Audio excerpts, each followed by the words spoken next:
This is Bill Newman, WHMP. Welcome to NPR, Northampton Poetry Radio, with our erstwhile Poet Laureate, Rich Michelson. Rich. Actually, we have two erstwhile Poet Laureates here today. The man whose footsteps I followed is joining me today. That makes you the erstwhilians, I guess. Erstwhilians. And I'm especially pleased to have as my guest today Martín Espada, who is not only one of this country's most important poets, winner of almost every award, the Shelley Memorial Award, the Robert Creeley Award. His last book, Republic of Poetry, was a finalist for the Pulitzer Prize. He's called the Pablo Neruda of the United States. But I also am pleased to say that Martín is a good friend of mine. And I invite everyone, please put this on your calendar. Tomorrow evening, March 11th at 6 p.m., Martín will be reading at the R. Michelson Galleries. How's that for cross-marketing? Again, that's R, that would be the letter, not the hour as in the collective. Hour, that's right. Or R. Michelson's Gallery. R. Michelson Galleries at 6 o'clock tomorrow as part of the Northampton Art Walk. Get there at 6. Martín's going to be reading. Come early. We're going to have a great crowd. Welcome, Martín. Thank you, erstwhile Poet Laureate Rich Michelson. From one to another. Martín will be reading from his new book, just published, his first area reading here, Vivas, to Those Who Have Failed. It's an incredible book, and I think most people know you, Martín, for your activism, for your political poems. Among the best in the nation. You've written poems that people know about 9/11 and Alabanza. Your last book, Cracks in the Bell, about the Newton shooting. So you're really a public poet in many ways. What is striking, I think, in this book is that the core of it is a homage to your father, who passed away. And I think the humanism and the tenderness of those poems are just absolutely amazing. I'm going to ask you to read from that in a moment. Did you find that that kind of mixing of the public poet with this very, very personal subject matter was anything that was difficult for you? Something different? Well, on the one hand, I've always combined the personal and the political, and I do in this book. On the other hand, this is the most personal and the most intimate collection of poems I've written, and therefore the most difficult. My father, Frank Espada, died in 2014. As you know, Rich, he was a community organizer, a civil rights activist, a leader, some say the leader of the Puerto Rican community in New York in the 1960s. And above all, he was a documentary photographer, the founder and director of the Puerto Rican Diaspora Documentary Project, a photo documentary and oral history of the Puerto Rican migration. And what makes the reading tomorrow night unique is that it is a reading in conjunction with an opening, an exhibit of my father's photographs there at the Michelson Gallery. And amazing photography, I think. And again, I mean, your father also had this great ability to combine his activism and his artistic pursuits. So you grew up in a household where that was the norm? Yes. The idea of activism was quite natural to me. I grew up with an ethos of resistance all around me. It was like breathing. And so when he died, it was incumbent upon me to carry on this legacy, to bear witness, now that he's no longer here. I want to read a poem from this book, which speaks to my father as a photographer, among many other things. It's from Vivas to those who have failed. The poem itself is called Mad Love, and there's an epigraph. No one wants to look at pictures of Puerto Ricans, Frank. Cornell Kappa. My brother said they harvested his corneas. I imagine the tweezers lifting the corneas from my father's eyes, delicate as the wings of butterflies mounted under glass. I imagine the transplant stitches finer than hair, eyes fluttering awake to the brilliance of an open window. This is not a horror movie. This is not Peter Lorre in Mad Love, the insane and jealous surgeon grafting the hands of a killer onto the forearms of a concert pianist who fumbles with the keys of the piano, flings knives with lethal aim, Moonlight Sonata swept away by lust for homicide, his wife shrieking. The blind will see, like the captain of the slave ship who turned the ship around. Voices in the room will praise the Lord for the miracle, yet the eyes drinking light through my father's eyes will not see the faces in the lens of his camera, faces of the faceless waking in the dark room.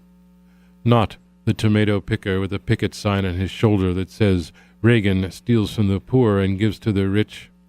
Not the fry cook in his fedora staring at air as if he knew he would be stomped to death on the stoop for an empty wallet. Not the poet in a beret grinning at the vision of shoes for all the shoeless people on the earth. Not the dancer hearing the piano tell her to spin and spin again. Not the grave digger and his machete, the bandana that keeps the dust of the dead from coating his tongue. Not the union organizer, spirits floating in the smoke of his victory cigar. Not the addict in rehab gazing at herself like a fortune-teller gazing at the cards. Not the face half hidden by the star in the Puerto Rican flag, the darkness of his dissident's eye. Now that my father cannot speak, they wait their turn to testify in his defense, witnesses to the mad love that drove him to it. You are listening to NPR Northampton Poetry Radio. This is Rich Michelson. My guest today is Martín Espada, who will be reading tomorrow night at the R. Michelson Galleries, 6 p.m. That's March 11th on Friday, in conjunction with an exhibition opening of the photographs of Frank Espada, Martín's father, photographs from the Puerto Rican diaspora and other photographs. And it's going to be amazing. I mean, you'll be reading this poem tomorrow in front of the photographs that are mentioned in this poem.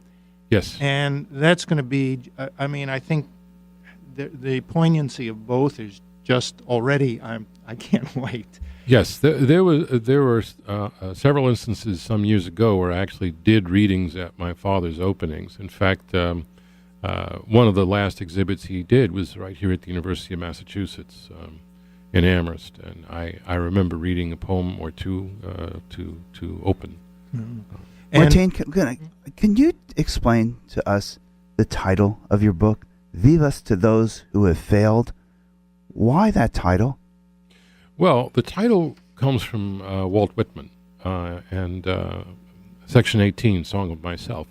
And the full quote is, Vivas to those who have failed, and to those whose war vessels sank in the sea, and to those themselves who sank in the sea, and to all generals that lost engagements and all overcome heroes, and the numberless unknown heroes equal to the greatest heroes known.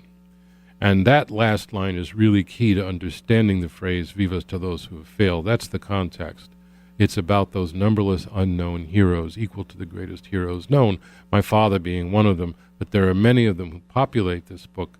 In fact, the title, Vivas to Those Who Have Failed, refers in this book to a cycle of poems about the Patterson Silk Strike of 1913. So the book really encompasses a whole century of struggle.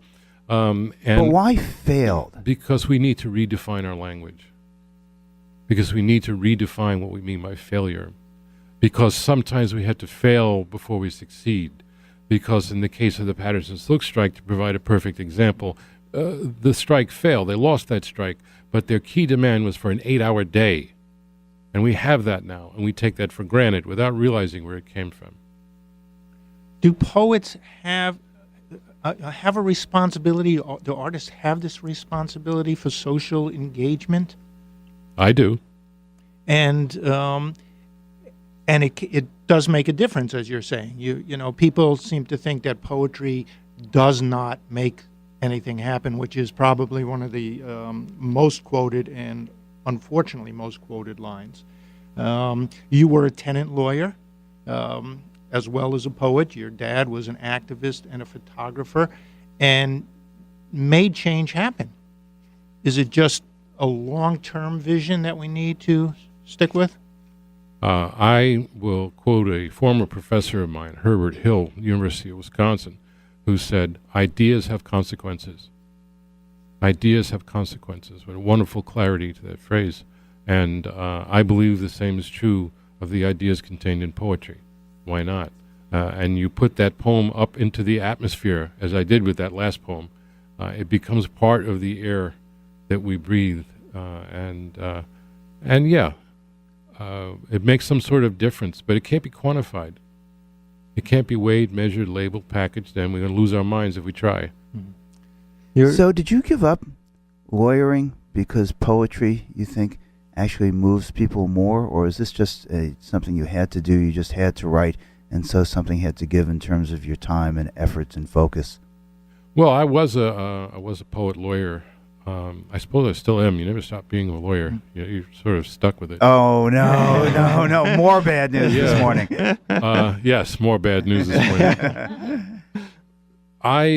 Some of it was logistics. Some of it there were cutbacks in my program, my legal services program for which I worked in Greater Boston.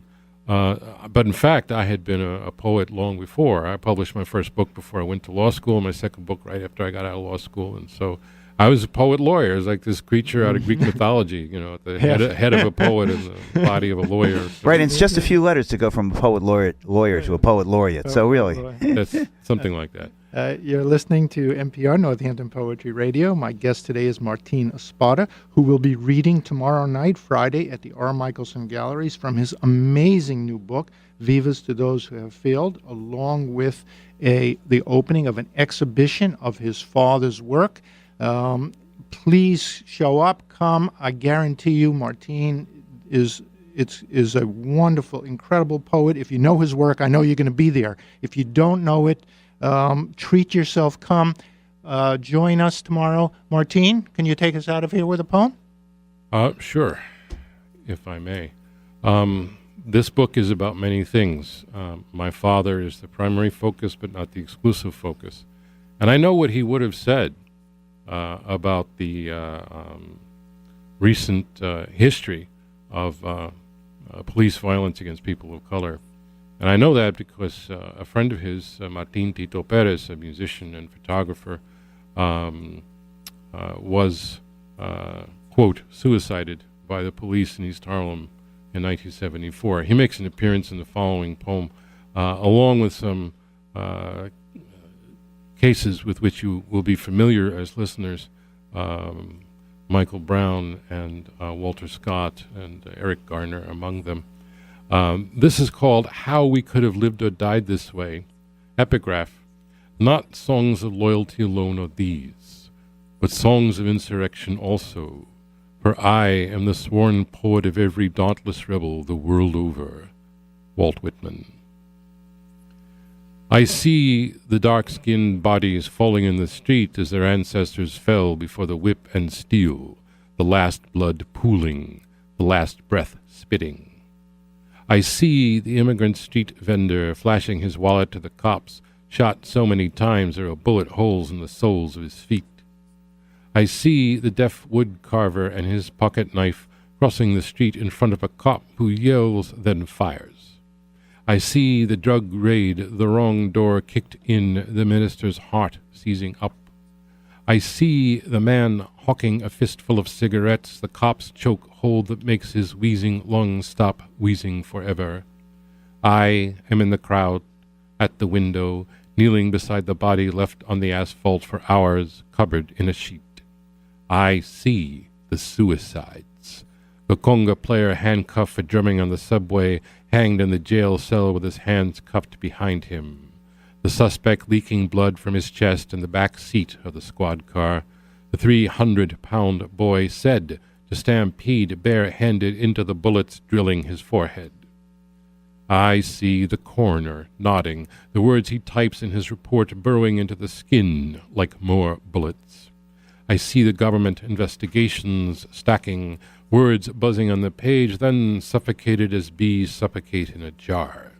I see the next black man fleeing as the fugitive slave once fled the slave catcher, shot in the back for a broken tail light. I see the cop handcuff the corpse. I see the rebels marching, hands upraised before the riot squads, faces in bandanas against the tear gas, and I walk beside them unseen. I see the poets who will write the songs of insurrection generations unborn will read or hear a century from now, words that make them wonder how we could have lived or died this way, how the descendants of slaves still fled and the descendants of slave catchers still shot them, how we awoke every morning without the blood of the dead, sweating from every pore. Martín Espada, Poetry That Makes a Difference. Tomorrow night, Friday, March 11th, 6 p.m., R. Michelson Galleries. Vivas to those who have failed. Thank you, Martín. Thank you.